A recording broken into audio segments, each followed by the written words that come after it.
datang di Cantika Heboh Channel dengan berbagai informasi berita politik, hiburan, dan mitos yang dikemas penting, tapi berisi yang akan menghibur Anda. Jangan lupa subscribe dan share.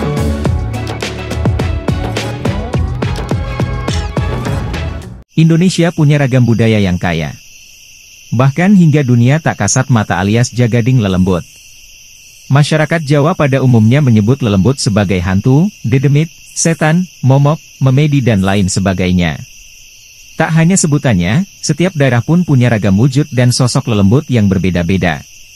Kenapa bisa seperti itu? Dosen sastra Jawa UGM Rudi Wiratama mengatakan ada dua pendekatan untuk bisa menjelaskan soal kehadiran lelembut itu.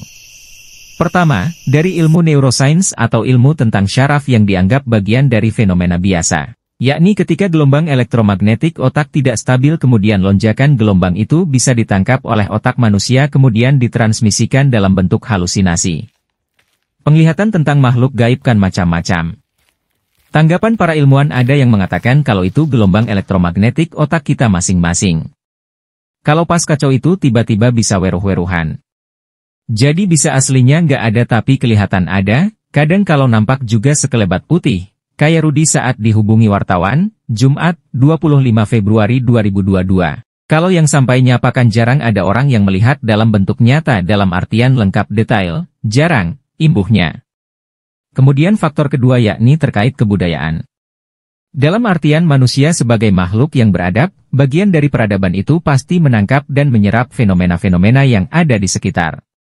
Maksudnya, kata Rudi, manusia sebagai makhluk yang beragama dan berbudaya pasti memiliki kepercayaan tentang energi-energi gaib itu.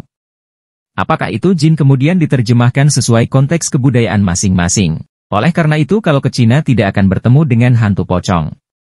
Hantu pocong itu ya Indonesia, Malaysia, konteksnya dari warga yang mayoritas Islam kemudian jenazah itu secara tradisi dikuburkan, di pocong, itu hantu pocong bisa muncul di situ. Tapi kalau di Cina kan itu nggak ada hantu pocong, yang ada vampir dan itu pakai pakaian daerah sana, ucapnya. Contoh lain yang diutarakan Rudi yakni soal Banaspati. Umumnya, Banaspati itu terlihat seperti bola api yang melayang.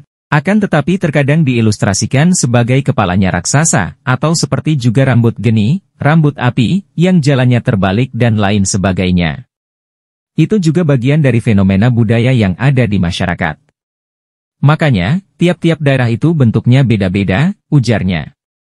Pocong kalau di pedalaman Jawa namanya wedon. Kemudian di daerah lain mempercayai seperti kain kafan terbang pokoknya putih terbang, mak lebat itu bagi orang nangkapnya beda-beda, imbuhnya. Namun, beda cerita jika merupakan pengalaman pribadi yang berkaitan dengan kepercayaan atau keyakinan. Orang lain tidak akan bisa menyanggah karena tidak mengalami. Kita nggak bisa masuk ke situ karena yang mengalami mereka. Jadi sudah tidak bisa lagi kita nalar soalnya itu menjadi pengalaman masing-masing personal, ucapnya. Apalagi, kata Rudi, jika cerita itu sudah menyebar di masyarakat dan direproduksi ulang, maka akan banyak masyarakat yang lebih percaya. Kalau pengalaman personal itu diceritakan itu kan direproduksi oleh masyarakat bahwa di sini setannya bentuknya seperti itu. Jadi entah lihat atau tidak tapi kan rata-rata masyarakat akan mengamini bentuknya seperti itu. Apalagi kalau dekat dengan konteks kebudayaan, paparnya. Lebih lanjut, Rudi mengatakan ada perbedaan wujud lelembut berdasarkan zaman dan wilayah. Misalnya, ada daerah-daerah yang danyangnya, hantunya, berupa buto di daerah yang banyak arca atau perwujudan binatang air di daerah rawa. Karena di sana banyak arca atau bekas peradaban Hindu itu demitnya kebanyakan buto. Juga misalnya daerah rawa, dayangnya terkait dengan rawa. Ada yang seperti buaya. Yaitu tadi menyesuaikan lingkungan, ucapnya.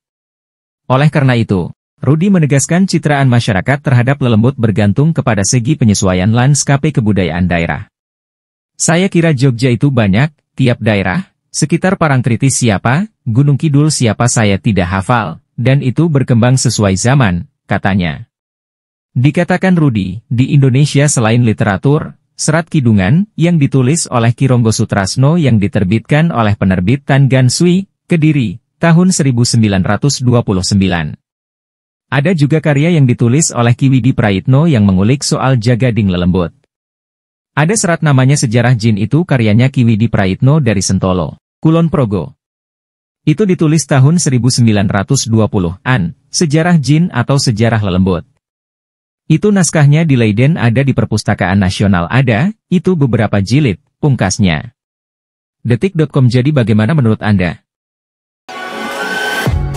Selamat datang di Cantika Heboh Channel, dengan berbagai informasi berita politik, hiburan, dan mitos yang dikemas penting, tapi berisi